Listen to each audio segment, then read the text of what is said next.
Pagbasa gikan sa mga buwan sa mga apostol. Unya idala nila ang mga apostol ngadto sa lubang bugnanan ug isukit-sukit sila sa pangulukan.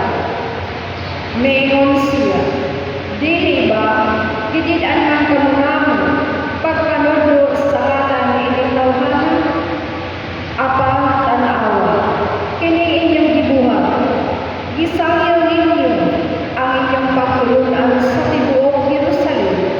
Ubot ninyo ipaila nga kami ang nakaingon sa iyang kamatayon. Si Pedro ug ang ubang mga apostoles mituba. Kinahanglan sundon namo ang Dios ug dili ang mga tao. Ang Dios sa atong mga katigulangan nagbanhaw kang Hesus. Pumaninyo siya pakuya, pinaan sa paglansang kaniya sa krus.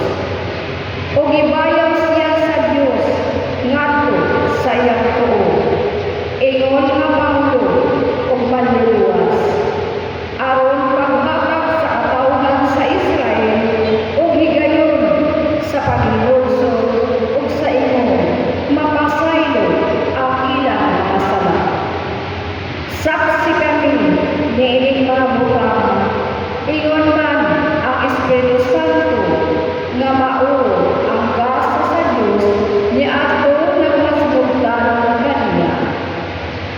Busa ilang gipasulod sa lawa ang mga apostoles o gipalatos o gibautan sa dili na gayon pagsulti sa ngalan ni Hesus o gibuhian sila. Unya nagula ang mga apostoles, malipayon nga ang Diyos nag-isip kanilang nakos sa pag-angkos sa kaulawan tungod sa ngalan ni Hesus. Ang pulong sa Ginoo.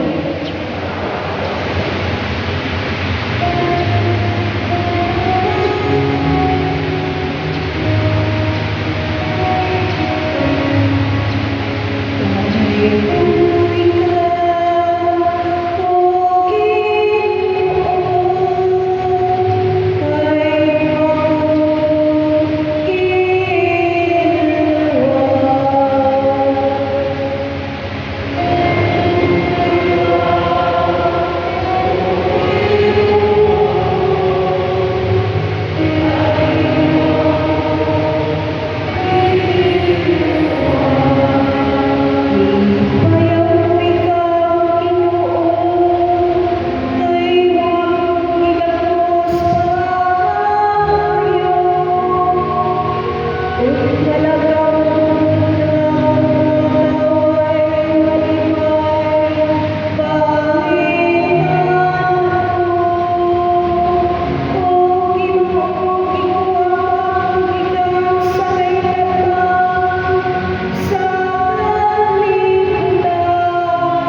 nagpadala. O mitanaw ako pakusap na dumugo ang libo-kalibong mga anghel. Nag-alero sila sa puno upat sa upat na binuhat o mga pangulo o nag-awit sila sa magkusod. Ang nating kamero na ipatay, tapos sa pagdawang sa kahon, sa bahagi, sa kaalam o sa puso, sa dumog, sa himaya o sa pagday. Kung naguluko ang kanang binuhat dito sa langit, dinhi sa yuta o sa ilalong sa yuta o sa dagat, ang kanang binuhat dito sa tibuok kalibutan, o nag-awit sila sa pagkulo. Alam kaniyang nag-ikot sa tulong o alam sa ating kamero, ang pagday, dumog, himaya o bahon, hangtod sa kahangturan. O nito bagong upat na buong binuhat sa pagkulo. Amen. O naghaba ang mga pangulo o musimba kanina. Ang pulong sa Diyos.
Ang Ginoo managalinyo.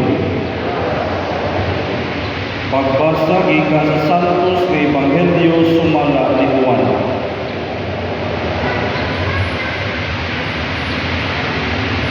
Human niini, nagpakita na usab si Jesus sa iyang mga tinun-an dito sa lantaw sa Tiberias.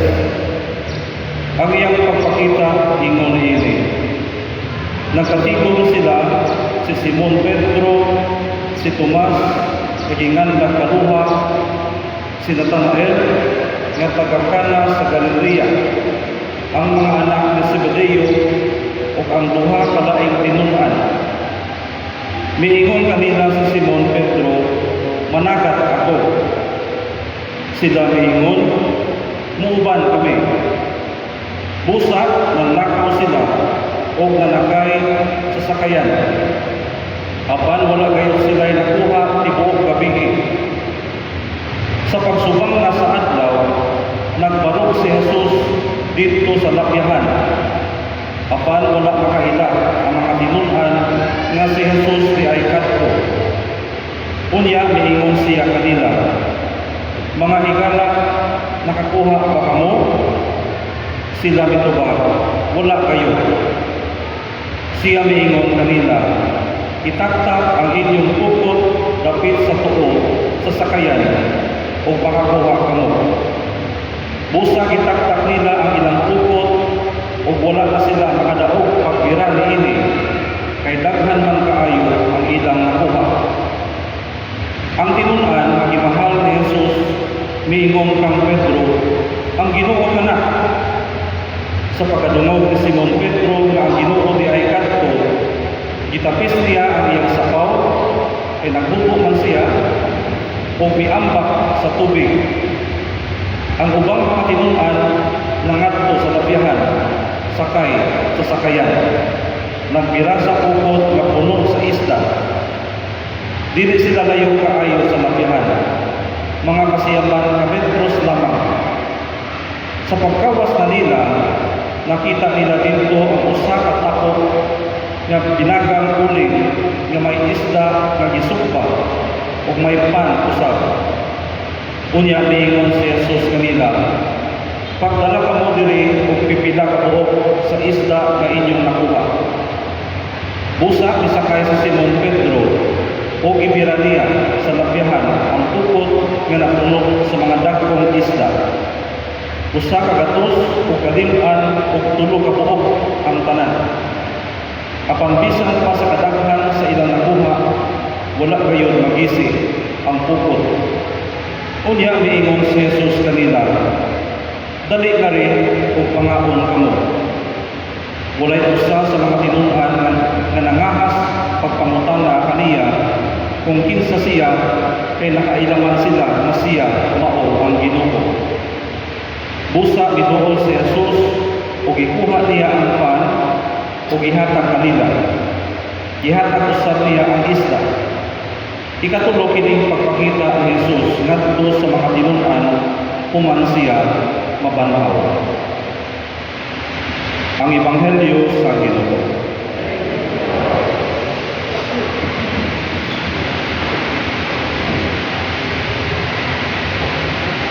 Mga igsoon, nagpadayon ang mga istorya human sa pagkabanhaw. O kay diya naman kita sa ikatulo nga semana sa Easter, maybe mangutana ta unsa bay epekto sa Easter sa imong personal nga kinabuhi. Ako nato ko nga importante kaayo nga somehow conscious kita no sa mensahe sa pagkabanhaw. O kung sa ka o ginsahiya ang imong nadawat, di ba? Paspas kaayo ang mga adlaw. No, kanus arat na nag-celebrate sa Easter Sunday, nga karon ika-third week na. Unsa bay epekto sa Easter sa imong personal nga kinabuhi? Siguro by this time ga-expect ko siguro ta nga ipila pa ka tuig ang atong ipuyo nining kalibutan. Of course, no? Mao ko na sa atong kinahuna-huna. Maybe siguro taas-taas pa ito ang nakawon nining kalibutan. Maybe makaabot pa tag 70 or 80 or more than 80 siguro, no? Sa tuig. Muna nga, at this time siguro, kung maghisip kita pagkabanhaw o kaluwasan, siguro at this time, kaluwasan sa kagnay ng butang. Ano ba? Kay maghisip kita kaluwasan o pagkabanhaw, bitaw ang sangko sa atong mind ang kaluwasan sa atong kalag, pagkabanhaw sa atong kalag, pagkaunang kita mamatay. Pero I would understand, kaya bisan ako at this time, di sa ko maghuna-huna siguro anak, kaya anyway, maabot na bitaw na. Ang akong concern karon, kining present time, kining sa pagkakaroon. Ano ba? So aside sa kaluwasan sa atong kalag, kabalo nga, nanginahanap ko kagagmay kaluwasan. Sa unsang paagi, o sa unsang konteksto, kaluwasan siguro gikan sa itong mga sakit. No? Kaluwasan siguro gikan sa itong mga problema. Kaluwasan sa mga pagsulay. Naman ko'y mga pagsulay nga itong maagian along the way. Kaluwasan siguro sa mga challenges sa kinabuhi. O katumanan sa mga handong. So, maybe sa pagkakaroon, kung saan ang mga concerns na atong atensyonan. Kay anyway, ang kaluwasan sa itong kalag, moabot na bitaw na. Something like that. Now, mga igsoon, kinahanglan din nato kalimutan nga ang pagkabanhaw ni Kristo kadaugan batok sa kasakit, kadaugan batok sa kamatayon. Kung ang iyahan pagkabanhaw, kung naaman siya ay grasya nga na-generated gawas pagkahuman ini, katong mga grasya para ito nato o dinito para kang Kristo. Kasi Kristo bilang Ginoo, kumplito naman siya. No? Wala may kulang niya. Wala naman sa nakinahanglan kaluwasan. Sumili ko sa kaluwasan para na sa ato, dili para kang Kristo. Okay. Unya, katupong pagkabanhaw ni Kristo, importante ito kaayo para nato. Kaya nga naman, kung walay resurrection, kini nga itong pagsimba, useless din. Kini nga itong pagpaningkamot, bitaw nga makinarong, magbinuotan, kung walay pagkabanhaw, useless na. Kaya nga naman, kitang tanan mga matay, mga utak. Unya, dito sa Minterio, kisa mga tao ipangubong dito, mga tao nga gasimba o wala gasimba, nagtapok dito. Kisa ipangubong dito, mga tao nga mga naningkamot, nga magbinututan, magtinarong, o mga padlungon. Unya, kung walay pagkabanhaw, kitang tanan magtapok dito. So, usa pa may pinig sa pagbinuutan o pag-ampo kung kitang tanan puto brata sa Minterio. Muna nga importante kayo ang pagkabanhaw. Kaya pagkabanhaw, nagatudlo ka nato nga ang kinabuhi o continue despite sa realidad sa kamatayon. Kaya wala may exempted sa kamatayon. Bisag unsa ka kaadunahan, ang imong kwarta dili gyud makatugong sa schedule sa imong kamatayon. Bisan pa gani ato ang pagtinarong, wa man nagpasabot nga makapadugang na sa ato ang pag-stay sa kalibutan. Kay everyday inigsanot sa adlaw, -1 naman na sa atong paglagaw sa kalibutan. Dili ba? No? So muna nga importante kayo pagkabanhaw. Muna yung pinaka-central sa atong Kristohanong pagtuo nga moingon ta nga maayo yung isimba ko kay part na siya sa pagpansay sa akong Kristohanong pagtuo kay nagtuo ko nga naay pagkabanhaw. So muna nga tungod sa pagtuo nato sa pagkabanhaw, bilidhon ang pagsimba, bilidhon ang pagpaningkamot sa pagtinarong, etc. etc. So muna mga igsoon nga ang pagkabanhaw ni Kristo, no? Importante kayo. Now, aside from that, ginaremind sa ta nga sama bitaw nga si Kristo nagpasan sa iyang cross, importante nga wala siya ni-surrender. Kung sa kayo na itabo, no? Kung ni-surrender si Jesus, nga naingon siya, di na ko mapadayon, ibukat kayo ng cross. Nadagpan na diya sa kaduha katulo. Siguro kung kita pa to, first time pa lang na nadagma, sumbagay na lang na. Kapasaan na sa cross, ginatigo po siya. Di ba? Pero importante nga wala siya ni-surrender. Kaya kung ni-surrender na siya, kinsa may banhaw. Di ba? So, importante kayo kung mawala siya ni-surrender. O dapat, diha, kana parandaan, diha na makakuha o lesson nga sa atong kinabuhi ay mga pagsulay ayaw surrender.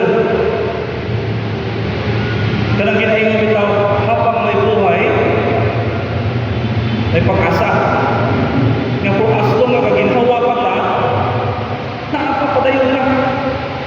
Kung bukat kayo ang cross yung magipasan, na natumba ka, o di ka katingdog, kamang. Ano ba? O na kay silingan dihang amoy cross ni mo, nga every time makita mo siya, maglakot ka, maguba mo ang mood, maguba mo ang adlaw, ayaw tubuti nga maguba mo ang adlaw tunod niya. Kaya naman, mas importante pa ang adlaw kumper niya. Sumusukot na din ay kang natungod niya, maguba mo ang adlaw. Dagang po kang buhatod that particular day. Kaya tungod niya, nakakita ka niya, wala ka sa mood. I think really worth siya. Kailangan i-fight yung nato po ang atong mga pagsulay. muna nga niingon ang Ginoo, ang una o pasana ay mo ang cross. Kay diha ka maluwas. Unya, gawas po niya ang mga igsoon. Ginaingon po nga, kadausan na to, naay atong dalan. Naay atong palat pa. No? Sa mga kadausan na to, naay atong cross. Now, kanang dalan nimo, para ra gyud nimo. Way lain makaagi ni anak. Ikaw ra gyud unique kay na gikan na sa Ginoo. In the same way nga ang cross nimo non-transferable na. Dili na nimo pwedeng ihatag sa uban. Imuha ra gyud siya. Okay? Unya diha sa paundanan, di mo kakagawas yan ng dalanan. Kaya as long as buhi ka, you have no choice. Maglakaw doon ka sa maundanan. Kaya maubo na imuha. Bisan ka na kini malakagsuon, o sa naman nila kinikanan, pero dahil-dahil ka din personality, hindi ba? Kada usa na ay iyang mga uniqueness. Kani-kani ang tuntun gani. Usa na may iangutan na ng lawas, pero lain-lain ang sizes. Lain gamay, lain taas, lain medyo taas gamay, o sa palihan. No? Hindi mapaganahan ani, pero imuha ko na siya. Ang punto na ko diya mga igsoon, nga sa dalan nato, sometimes na ipagsulay, no, na mga challenges na moabot, ayaw surrender. Kaysa pagkatinuod lang, ikaw rin yung makahandol sa mga kabalingon sa paglagaw sa maulanan. Sometimes, na mga tao nga mo-discourage nimo, na kay mga amigo nga maybe mo suggest ko, mo encourage, okay? Pero in the end, ikaw rin yung maka-decide kung sa ibuhato nimo. So muna ang punto diha, sama sa gibuhat ni Kristo dito sa passion niya sa Calvary, ayaw surrender. Instead, gabita gani, no? Gabita ang inspiration, ang example ni Kristo. Himuha siya kakalimutan ang inspiration o guide nga kinahanglan ng padayon. But sometimes, kinahanglan ato kong i-realize nga naay mga problema nga dili masulbat ng adlaw. So kung dili na siya masulbat, ayaw sa focus diha. Isit aside usap na siya, o padayon. Ano ba? Kinaay mga problema mga igsoon nga it will take days or even weeks to solve. O dili ko kaayo wise, and just because of that problem, mo na imong ikukusan ng adlaw, na umana lang na, wag jud kay angi, o wag jud kay nabuhat. Now siguro, dili na po tasko jud kay ang pamilya, naara ko'y gamay, i-challenge ninyo. Connected ka rin na sa kung pangutana kanina, unsa ba'y mensahe sa Easter para nimo. Siguro mga igsoon, ang punto na ko is, I hope nga mas maayo karon compare katong Biyernes Santo ba o before pa sa Easter. I hope nga every day we are becoming better compare yesterday. Kaya supposed to be more na sa ang mensahe sa Easter. Nga, we are getting closer to God pa. Nga, we are walking towards the light. Nga, dili na stagnan o wag ko taga-atras. Kinalang kaabante ta. I think more na siya ang basic na mensahe at challenge na gustong ipaabot ako ninyo. Kaya kining Easter, yearly man na siya. Na kung hindi pagkabanhaw, wala epekto nga real, kung ka epekto sa pagkatao, mga po, kulang, di ba? Kaya basically, ang istorya sa naagyan ng Kristo, balik-balik naman ang prayer, balik-balik naman na, pero importante diha ang mensahe para nato. Kaya kita, galakaw ta, paingon sa kaluwasan. Kaya kaluwasan, process na muna siya. Bisa pag naingon na ang Ginoo na luwas na ta, wala pasabot nga instantly naa na tayo. Ang puntahan, iablihan na. Pero kapaingon pa ta. So muna nga, process na siya nga angay na agian and along the way na anak, mga pagsulay, mga challenges, no? Supposedly aron pagbansay no sa ato ang pagtuo diha sa Ginoo. So muna ka mga igsoon na pa nga bilang mura bitaw concrete bitaw nga pag-realize no sa ato ang celebration sa Easter. Pangutana imong kalingon na abay na bago nimo karon nga ni nakita sa third week of Easter. Unsa may gibiyaan na nimo niadtong Biyernes Santo. Hindi di po maayo nga magpabilin sa Biyernes Santo. Kaya walay ang Biyernes Santo is so violent and dark tungkol sa kamatayon sa Ginoo. No? Muna nga kinahanglang biyaan ko siya makanaog ang Ginoo sa cross aron nga mulahos dito sa Easter. Otherwise kung magpabilin ka dito walay Easter nga mahitabo. And I think the same po na sa akong personal life. Somehow naatay kinahanglang biyaan kay maunay nagpangit-ngit sa imong dagway. No? Una ang parang ako aron mahayag di kanunay nagkoy kagisan. Kuminsa ba? O ako lang. Pero muna sa mga ito, no? Dapat everyday ang pag-renew sa atong pagkatao. O natay din maayo na kumatasan o nakarealize na nga maunay hinungdan, no? Nga palayo ka sa Ginoo, wa ka doon, ginahakit ka sa Easter, biyahe na. I-embrace ang karuwasan. I-embrace ang Ginoo. Ayaw tututi nga tungod ni anak, mahuman ang imo ang kinabuhi sa kalibutan na wa jud ka nakapansay, nakapractice sa imong gustuhan ng pag. Otherwise, naarabay expiration din ang tanan. No? Tanang butang ay expiration date, including ato ang life. O sayang ka sa tanan, ini abot sa expiration date, naingon ta nga, uy, kulang pa man di ay, wa na, date na. Nya ilig abot na sa puntahan sa langit, Muingon ang Ginoo, tanong ang Ginoo nimo, nahulat nimo kinusa ka mosulod. Nya di ka mosulod. Wala ang Ginoo, sulod na. Nya di ka mosulod. Kay ikaw mismo kabalo ka nga dili ka kaya.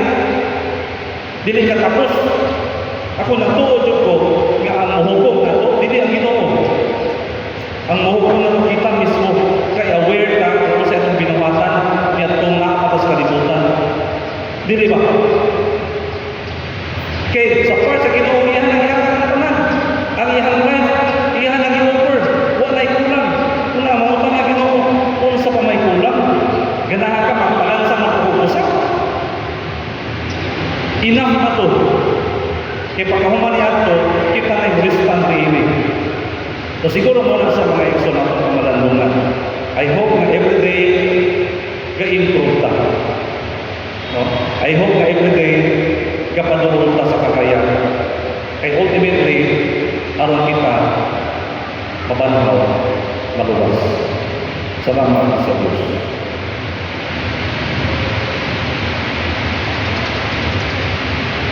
Malindog alang sa pagpadaya sa atong pagtuo.